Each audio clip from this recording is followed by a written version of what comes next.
Hey Omnibus Collectors, it's Riley and I'm back with another haul. In my last video, I mentioned a Facebook group that I started called the Omnibus Collectors Comic Swap. Essentially just a safe haven for us to go to, collectors like us, Omnibus collectors, paperback, hardcover, whatever, like collected edition collectors, to help other collectors to find the books that they are looking for cover price or lower or whatever, so we don't have to fall into those extremely high prices that are on the markets like Amazon and eBay. The basic idea is, if you're out there and you see a book that's it's out of print, but maybe you already have it, or maybe you don't really care about it, then you'd go onto the group and let everyone else know what you found, or you'll go to someone particular who's searching for that book and then tell them, and then you buy that book for them, they send you the money, and then you ship it to them, and basically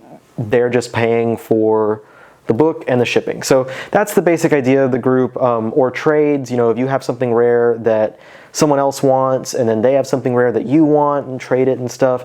So that's the basic idea, is just collectors helping collectors to find what they need. And so far it's been really awesome. We've had people post links to different deals on eBay, telling people about, here's a rare book that someone's selling a couple copies of for cover price or less, or whatever. A lot of awesome discussions going on about, what was your first omnibus? What's the most you've ever had to spend on a book? What's the greatest deal you've ever gotten? Stuff like that. And I'm really impressed with the way the community in there has really been. Everyone's been so awesome, so nice to each other, so respectful, and already it's been open for like just over 3 days, and we already hit over 400 members in that group. So I'm really impressed. I'm sure most of you who are watching this video probably already know. A lot of you probably already joined, but if you haven't, then please join up and join the discussion, the community, because it's been really awesome in there just in these past few days. A lot of awesome stuff has happened in there, and we'd love to have you in there. Into the nitty gritty, I feel like I've wasted enough time talking about this when you could just watch my previous video to hear about it. Let's talk about the books that I got. So this time I've got 2 stacks. I've got 1 stack of books that I grabbed off of eBay, and a second stack is the stuff that I've gotten from in-stock trades. So the first thing I'm talking about is my stack from eBay. This is something I've been looking for, or this is a lot of books that I've been looking for a long time. I've mentioned it in videos in the past on the site, elsewhere, and I was very, very fortunate to come across this. New Mutants Classic Volumes 1 through 5. So 1, 2, and 3 are really the ones that go for really high prices online. Like, I've seen Volume 1 go for almost $100. I've seen 2 and 3 go for 50 plus. So just those 3 alone, you might be spending like $200, which is ridiculous for these, 3 paperback volumes. Like, that's not $200 worth of books. No matter how awesome the New Mutants are, I could never justify spending that much, especially when each one of them has a cover price of $25. I was on eBay one day and I ran across all of them, and they were like 5 of them, and there was a buy it now price, and the buy it now price was less. Buy it now plus shipping was less than the combined price of all of them. Significantly less than what you'd pay if you were paying the usual like eBay or Amazon prices that people list them for. I feel like I made out like a serious thief on this one, and it's awesome because it was just in time. I had just started reading New Mutants for the whole X-Men readathon. I'm just a couple issues into Volume 2, and I'm loving it so much so far. I really love this, and I've talked about it before. I hope that Marvel will in the future release an omnibus for the New Mutants. I think that it's a possibility.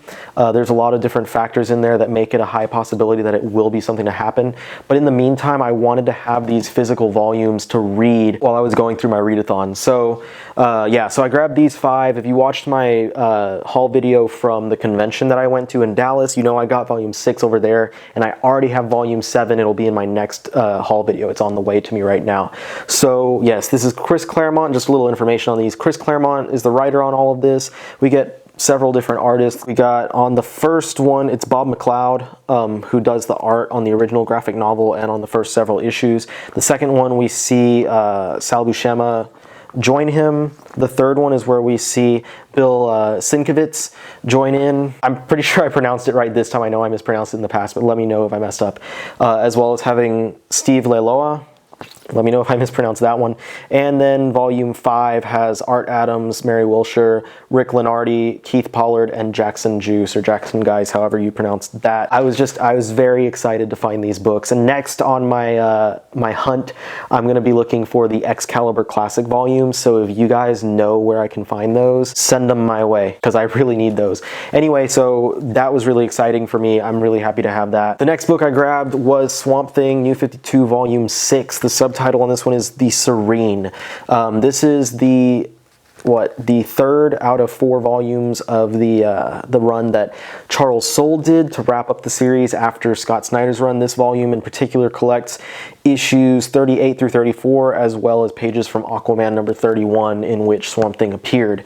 Charles Soule's run on Swamp Thing is fantastic. I love it. I think that it was one of the best runs on the Swamp Thing that I've ever read. I told him, I met him one time here in Austin, and I told him that his run at that moment, he'd only done a few issues at that point, but I told him that it was my favorite run on Swamp Thing next to Alan Moore, and I really meant it. It's just a fantastic run. I think I've talked about how great it is every time I got a volume of the paperbacks of the series. So if you haven't read this yet, I really highly recommend it. I know they are releasing the deluxe hardcover edition of Snyder's run on Swamp Thing, and I'm hoping that they will follow that up with one for Charles Soule. If not, then the paperbacks will have to do, but really hope to see an oversized collection of this, because there's a lot of great art in here from Jesus Saiz and others. So another great book. Next from In Stock Trades, I have, this is Green Arrow by Mike Grell. This is the 3rd or 4th, depending on how you look at it, but this is volume 3 of his run. 4th if you're counting Longbow Hunters, but this one actually does have a 3 on the spine. So yeah, Mike Grell's ongoing series on Green Arrow. I mentioned before that this was about 80 issues long or so, so it's going to take quite a few volumes to wrap it all up. So, you know, fingers crossed that DC doesn't wind up stopping production of these books. Volume 3 goes through issues 13 to 20 of the run, and it is entitled The Trial of Oliver Queen. I still haven't gotten to reading volumes 1 or 2 or The Longbow Hunters, but I will get to those pretty soon. I'm just really happy to have these. There's a lot of really great art and stuff in here. Mike Grell is a fantastic artist, really great. So I'll get to enjoy these at my own pace at some point, but yeah, it's a nice, pretty thick volume. They use more of the newsprint quality paper that's similar to Vertigo books mostly. So it's not on the high gloss paper, which kind of goes along with the way that these books were actually printed originally.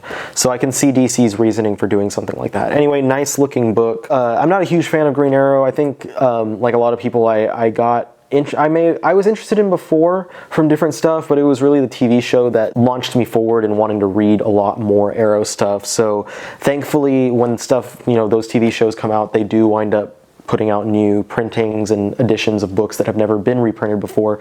And out of that, we got Mike Grell's stuff, which, you know, really happy about that. But anyway, enough about Green Arrow. The next book I got from In Stock this time was Venom by Rick Remender, the complete collection, volume 1 of 2. This collection has issues number 1 through 12, plus the Venom Deadpool What If issue, written all by Rick Remender. Art in here is by Tony Moore, Tom Fowler, Stefano Caselli, Lan Medina, and Sean Mull. So there's a lot of great art in this book. I was reading this back when it was originally being published in single issues, and I really loved the series, and I was hoping that it would get an omnibus somewhere down the line, because Marvel is printing most of Remender's stuff across omnibus at this point, but they opted to put this one in a complete collection paperback, which it's not an omnibus, but it'll do. You know, it'll do well. It looks nice. I do really like the complete collection paperbacks. They're nice and thick. They look better on the shelf than really thin paperbacks. Great image on the front, great image on the back. Of course, this is the run that features Flash Thompson as the Venom, or wearing the Venom symbiote rather. So it features his adventures as like Agent Venom is what they came to call him. He's working with the government using that symbiote to go out and, you know, do missions and stuff. And eventually he would join in with the Secret Avengers, which Rick Remender was also writing at that time. The series, I really loved it. I'm a huge Remender fan, and I really love anything that he puts, his words on, and I think that he did really great on this. This isn't the first appearance of Flash Thompson as Venom. It was actually Dan Slott that introduced Thompson being Venom in one of the .1 issues of Amazing Spider-Man, but this is the first ongoing adventure and the first point where we saw him as the main character. And Remender really did a great job of evolving that character, not only the Venom symbiote as a character, but evolving Flash Thompson as a character, and giving us a Venom that felt familiar but entirely new. And I think that it was a really awesome choice. It was really well handled. They chose a really awesome way to use both of the characters at a time when I think both of them were kind of faltering in character limbo. And kind of needed a pick-me-up. So this is a really awesome series. If you've never read it before and you're a fan of Remender, or you're a fan of Venom, then I highly recommend picking up the new paperback edition. There will be a second one coming out to collect the rest of it in the future. I'm hoping they do something similar for Cullen Bunn's run, but if not, that's okay. It wasn't quite as good as the Remender stuff anyway, but it was a lot of fun to read, and us Venom fans pretty much like anything that has Venom in it. The next book I've got from InStock is Thanos. This is the Infinity Relativity. This is the second book of Starlin's new Thanos trilogy. He will have another Thanos book released probably around the same time next year. This was the follow-up to the Infinity Revelation, which came out summer of last year in 2014. I read that one right when I got it. I haven't gotten a chance to sit down and read this one yet, but I'm really excited to. I really love Jim Starlin. I love his art. I love his writing, and I especially love all his cosmic stuff. I've been really diligent to collect all of his cosmic works, and it really pays off to read all of it, reading all the Infinity Gauntlet, Infinity War, Infinity Crusade, all that stuff. And then it's really cool to see him return to that stuff years later with these new oversized hardcovers. Of course, these are the Marvel OGNs, so they are all oversized hardcovers. And it is the Starlin artwork in here. So if you're familiar with Starlin's artwork from the past, it's basically the same type of stuff that you'd be expecting, except with more updated colors. So if you're a fan of the cosmic stuff, if you're a fan of Jim Starlin, this is definitely a book that you're going to want to pick up. And next from IST is a pretty big one. This is Star Wars, The Marvel Years Omnibus Collection Volume 2. This one in particular collects issues 45 to 78 and annual number 2 by a lot of different writers and a lot of different artists. This follows after the first one, which ended on the Empire Strikes Back arc of the series, so it follows on that, and it doesn't get to the Return of the Jedi stuff. That's saved for the third and final volume, which will be out later this year, before, or pretty much right in time for Star Wars Episode 7 when it hits the theaters. Of course, I got the standard cover rather than the Hildebrandt variant like I did with the first one, mostly because it's got a big Boba Fett on the cover, and I'm a big Boba Fett fan, just like most Star Wars fans out there. This one, I don't know how many people have seen this, have seen people mention it online, but it does have, the binding is not quite as good as usual for Marvel stuff. There is a little bit of gutter loss. It does stay open, so you don't have to worry about the book snapping shut on you while you're trying to read it. But I just wanted to show that it doesn't have as big of an eye hole, as we've been calling it, in the spine that opens up whenever you open your book up. So that's a negative, and I'm hoping that we don't see Marvel turn towards that in the future exclusively. It looks like this book was actually printed in the US rather than being outsourced to China like a lot of their books are. I don't know if there's a big business thing going on there, but as a collector, I can say that the quality of the books that are printed overseas have generally been higher than the quality of the books that were here. So I prefer that to this, but it's still good. It's not so tight of binding that will close on you. It's just, it doesn't lay as flat and open to where you don't have any gutter loss. But if you are a Star Wars fan, I know that this is something that you're going to want to pick up regardless. And I am a huge Star Wars fan, and I am very happy. I have no regrets in picking this up because these have been really beautiful volumes. And I have to commend Marvel and all of their editorial team who worked on these books for how amazingly beautiful they are. Next, I got a big one from Dark Horse. This is Buffy the Vampire Slayer Season 9, Volume 2. This collects a few volumes of the story. I believe that Season 9 is going to be separated into 3 library editions, and there might also be 3 library editions of Angel and Faith, which was the other series that ran alongside this. The Season 8 series was separated into 4 collections because it was 40 issues long and had a couple of one-shots and stuff on the side. This one was only a 25-issue long series, and there was a couple of mini-series that joined Buffy the Vampire Slayer and Angel and Faith. I have not read any of that yet. I'm probably going to save reading all these until all the volumes have come out so I can go ahead and read it all at my own pace in one go, which is what I did with the Season 8 stuff, and I really enjoyed reading it all in one solid chunk. As always with Dark Horse's library editions, these are really nice looking. I like the cover design here. We get a nice big image of Willow on the front, stuff on the back. Underneath the dust jacket is some nice artwork as well. Phil Noto drawing Buffy, and then David Mack doing Willow on the back. And as with the library editions from Dark Horse, these all have really great bindings. So these are always really nice books.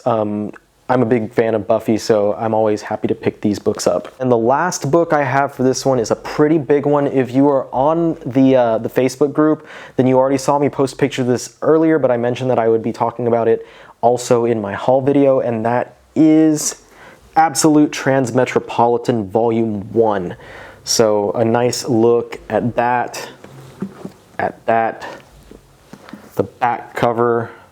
And then let's pull it out of the slipcase as well, because I'm sure you guys are going to be interested in seeing the artwork in the inside and on the back. And that was the spine, you already saw that. It does have the little ribbon for a bookmark. And then let's open this baby up.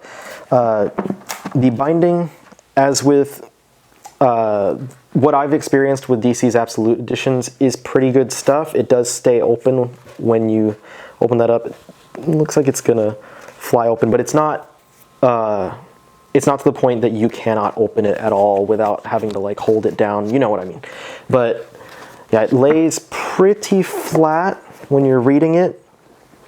There is a little bit of gutter loss, I won't lie, but for such a large book, because this is one of the larger Absolute editions out there as far as page count goes, this is really well put together. Now the paper quality isn't the glossy stock that you might be used to. It is on that stock with no gloss, but it is thick stock paper. So it's not flimsy, it's not really newsprint, it's just there's no gloss applied to this paper, and that, like I mentioned with Green Arrow earlier, is mostly, I believe, to match the way that the original comic was when it was originally published, which would have been, unless I could be mistaken, because it's not like I read these in the single issues, but by what I know about Vertigo and the books that they published in the past, the single issues are usually on this non-gloss paper. So it would make sense that that's why they would publish it without gloss, just to emulate that same look from back then. But anyway, it's a really, really, really nice looking book. I'm really happy with it. This is my third Absolute edition, and so far, I think this is my favorite of all 3 that I've gotten so far. This is the most attractive of the 3. I really love the design that this has. I really love the way it looks. And it's generally just, I think it was a really great deal for a book. I mean, I got it for 52% off on in-stock trades. And so I spent $60 on this. It's $60 for this. To me is a really great deal. It collects issues 1 through 18, as well as I Hate It Here, the one-shot issue. So that's a really nice amount of material. It has been noted that this is going to be the first of 3 volumes. So in total, If you're ordering first week off in-stock trades and you're carrying over a 2% discount from ordering something the week before, then you'd be spending $180 total. But cover price for all 3 volumes together would be $375. $375 for 60 issues, plus some one-shots. Math, you know. Not bad. It's not as horrible as some of the price hikes for like absolutes have been. And I think that, you know, while I would have liked to see this in deluxe edition, just to make it easier to collect, or cheaper and stuff, I think that DC and Vertigo really went above and beyond with making sure that this was something that fans of this series would really, really want to get in this format. I'll have to talk about this in its own video later before I spend way too much time on it now. So yeah, that is all I have for this time. Pretty small compared to my giant hauls that I've been having, but a lot of great stuff. And I already have a lot more great stuff on the way. Really excited about some stuff that I've got coming in the near future. So my next video is also going to be an exciting one to talk about. Anyway, as always, thank you so much for watching. It means the world to me that you guys are out there watching my stuff and enjoying along with me. I hope that by talking about these books here, I give you some information that helps you along the way in deciding whether you want to buy these books or not. Also, like the video if you did enjoy it. Comment down below with anything that you'd like to say about what I talked about here or just anything in general. Check out my website at www.theomnibuscollector.com. It's a really great place, a really great community. And also check the newly launched Facebook page. I'll have a link for all these things down below. Facebook page is the Omnibus Collectors Comic Swap. I will be very happy to see all of you in there.